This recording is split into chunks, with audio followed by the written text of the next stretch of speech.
पेट्रोलसुद्धा अक्षरशः 18 रुपयाने मागणार आहे असं सांगितलं जात आहे. डिझेलसुद्धा महाग होणार आहे असं सांगितलं जात आहे. पंतप्रधान नरेंद्र मोदी यांच्या अलीकडील आव्हानाकडे अनेकजण केवळ देशभक्तीचा किंवा भावनिक संदेश म्हणून पाहत असले तरी आर्थिक तज्ज्ञांच्या मते हे भारताच्या अर्थव्यवस्थेशी संबंधित एक मोठे पाऊल आहे असं म्हटलं जातं.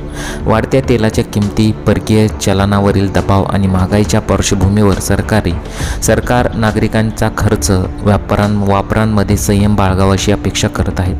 जर देशातील लोकांनी सोन्याची खरेदी, परदेश प्रवास आणि इंधनाचा वापर कमी केला तर त्याचा शेवट फायदा सरकारी तिजोरीपासून सामान्य नागरिकांच्या खिशापर्यंत पोहोचू शकतो असं तज्ज्ञांचं मत आहे. परंतु हे जरी असलं तरी जे काही राजकीय लोक आहेत ते गाड्यांमध्ये फिरतात, त्यांच्यासाठी मोठमोठे बंगलेसुद्धा आहेत, मग त्याच्यावर तुम्ही का बोलत नाही अशी टीकासुद्धा त्यांनी केलेली आहे.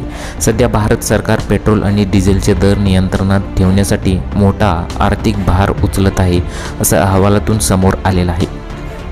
आंतरराष्ट्रीय बाजारात कच्च्या तेलाच्या किमती वाढल्या असताना देशांतर्गत इंधनाचे दर अचानक वाढू नयेत यासाठी सरकार दररोज सुमारे 1600 ते 1700 कोटी रुपयांचा खर्च करत आहे. ही रक्कम थेट सरकारी तिजोरीवरील दाब वाढवते. जर लोकांनी खाजगी वाहनांचा वापर कमी केला, कार पुलिंगचा अवलंब केला आणि सार्वजनिक वाहतूकचा वापर वाढवला तर तेलाची मागणी घटू शकते असं मग सरकारचं म्हणणं येत आहे.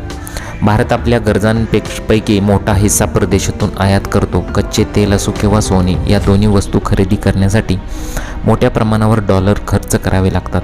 अंदाजानुसार केवळ आठवड्यात जवळपास 1,00,000 कोटी रुपयांचे परकीय चलन देशाबाहेर जाते. जर लोकांनी सोन्याची खरेदी कमी केली आणि परदेश प्रवास टाळला तर डॉलरची मागणी कमी होईल.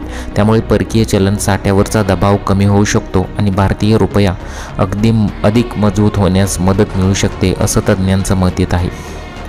परंतु हे खरोखरच घडू शकतं का याचासुद्धा विचार करायला पाहिजे.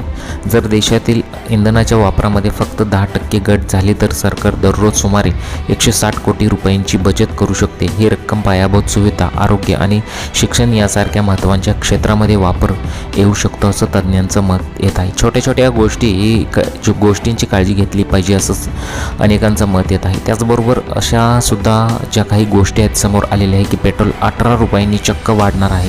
त्याचबरोबर सरकार सांगत आहे सोने खरेदी करू नका.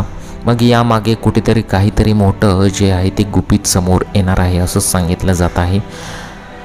तर तुम्हाला याबद्दल काय वाटतं? तुमच्या प्रतिक्रिया आम्हाला कमेंट बॉक्समध्ये जरूर कळवा.